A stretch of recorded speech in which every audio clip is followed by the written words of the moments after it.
एक बार की बात है जब गौतम बुद्ध जी मगध राज्य के एक गांव में ठहरे हुए थे। गांव से थोड़ा बाहर एक मोची अपने परिवार के साथ रहता था। उस मोची के घर के पास एक तालाब था। एक दिन रोज की तरह सुबह मोची तालाब के किनारे पानी लेने गया। वहां उसने तालाब में एक बहुत ही अद्भुत पुष्प देखा। वह पुष्प देखने में बहुत ही सुंदर था और चमत्कारी भी प्रतीत हो रहा था। मोची ने तुरंत अपनी पत्नी को बुलाया। वह पुष्प उसे दिखाया। मोची की पत्नी आध्यात्मिक और धर्म में आस्था रखने वाली थी। वह पुष्प को देखते ही समझ गई कि जरूर कल यहाँ से गौतम बुद्ध जी गुजरे होंगे। उनके प्रताप से यह पुष्प खिला है।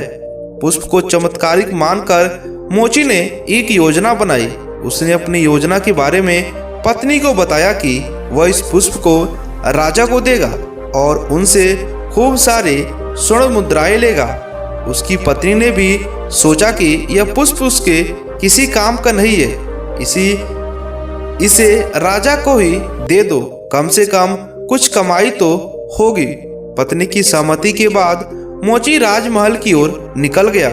राजमहल के रास्ते में उसे एक व्यापारी मिलता है। मोची के हाथ में पुष्प देखकर वह रुक जाता है। वह मोची से पूछता है कि भाई, ये पुष्प लेकर कहाँ जा रहे हो? मोची कहता है, मैं यह पुष्प लेकर राजा के पास जा रहा हूँ। इसे राजा को भेंट कर कर मैं राजा से मुंह मांगा इनाम लूंगा।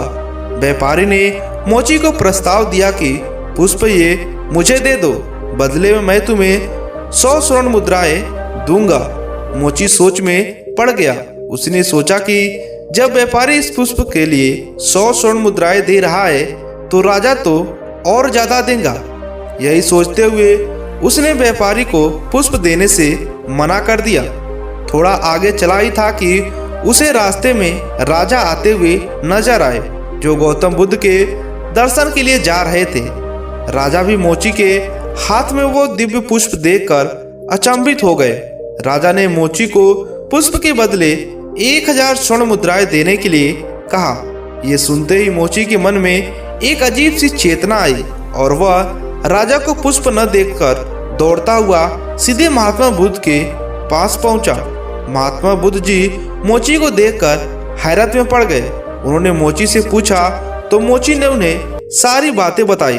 इसके बाद मोची ने वह पुष्प महात्मा बुद्ध के चरणों में अर्पित किया और उनसे कहा कि पहले तो मेरे मन में पुष्प को देखकर लालच आ गया था, लेकिन अब मैं समझ गया हूँ कि जिसकी छाया में यह पुष्प इतना दिव्य हो गया है, अगर उसकी शरण में मैं चला जाऊं तो मेरा जीवन भी धन्य हो जाएगा। इसके बाद वह आजीवन महात्मा गौतम बुद्ध का शिष्य बन गया। बुद्ध ने कहा, जिंदगी हमें बहुत सारी चीजें अपनी ओर आकर्षित करती है, लेकिन हमें उसके लालच में न फंसकर अपने ज्ञान का प्रयोग कर कर जीवन में सही राह को चुनना चाहिए। आपको यह भगवान बुद्ध का उपदेश कैसा लगा हमें नीचे कमेंट कर बताइए। बाकी इसी तरह के और भी वीडियो देखने के लिए हमारे चैनल को सब्सक्राइब कर दीजिए।